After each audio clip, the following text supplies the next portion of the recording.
Assalamualaikum warahmatullahi wabarakatuh. Perkenalkan, nama saya Haryanti Putri Rizal. Saya adalah peserta Lansar CPNS Kemendikbud Universitas Sulawesi Barat, gelombang 3, angkatan 8, golongan 3. Pada kesempatan kali ini, saya akan berbincang-bincang mengenai isu-isu kontemporer. Saya akan berdiskusi bersama dengan Bapak Firman SPD MPD. Beliau adalah dosen di Universitas Sulawesi Barat, sekaligus koordinator program studi pendidikan biologi Universitas Sulawesi Barat. Selamat mendengarkan. Oke, Assalamualaikum warahmatullahi wabarakatuh. Waalaikumsalam warahmatullahi wabarakatuh. Selamat malam, Pak. Selamat malam, Bu. Sehat ya? Alhamdulillah, terima kasih Pak atas waktunya. Jadi hari ini kita bisa berbincang-bincang kembali mengenai isu-isu kontemporer. Langsung saja ke pertanyaan saya. Ini mengenai terorisme dan radikalisme.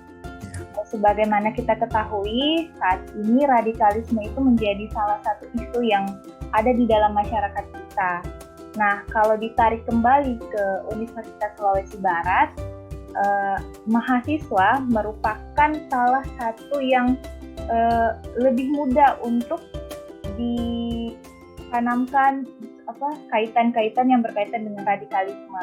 Nah, kira-kira bagaimana tanggapan Bapak mengenai hal tersebut dan mungkin ada masukan atau solusi bagaimana mengatasi hal tersebut?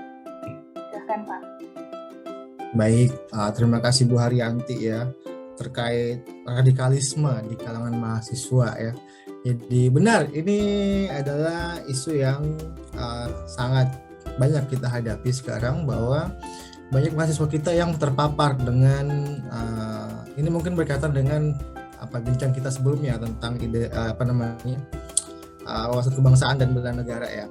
Jadi isu radikalisme ini kan banyak yang tanpa kita sadari itu menyusup ke dalam kelompok-kelompok mahasiswa.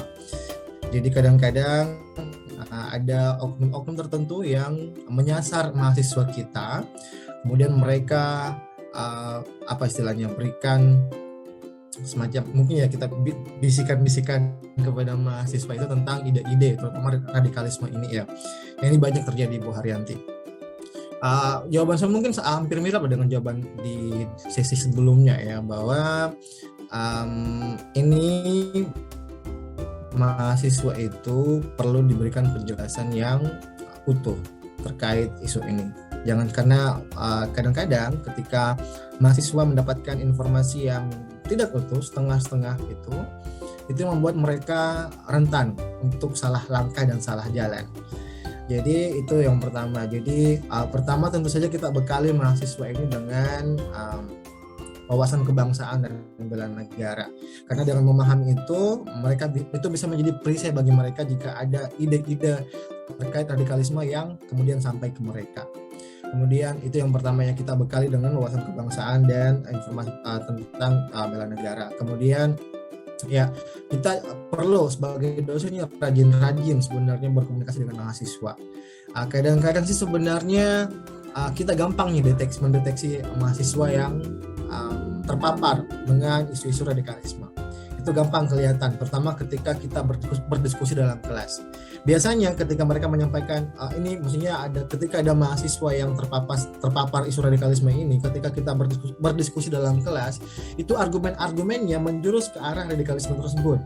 Jadi kadang-kadang kita gampang menandai, oh ini sudah terpapar, ini yang belum terpapar, gitu. Ini tingkat paparannya lumayan tinggi, ini yang masih rendah sedang, gitu kan. Jadi dengan itu kita bisa mengidentifikasi. Nah, setelah bisa diidentifikasi itu kita bisa merencanakan tindakan-tindakan yang bersifat mengintervensi itu. Jadi mungkin ada sesi diskusi, ada sesi konseling dengan mahasiswa yang kita duga gitu kan terpapar dengan radikalisme tersebut. Jadi kita berikan pemahaman yang benar tentang bahwa radikalisme itu tidak bagus untuk keutuhan negara.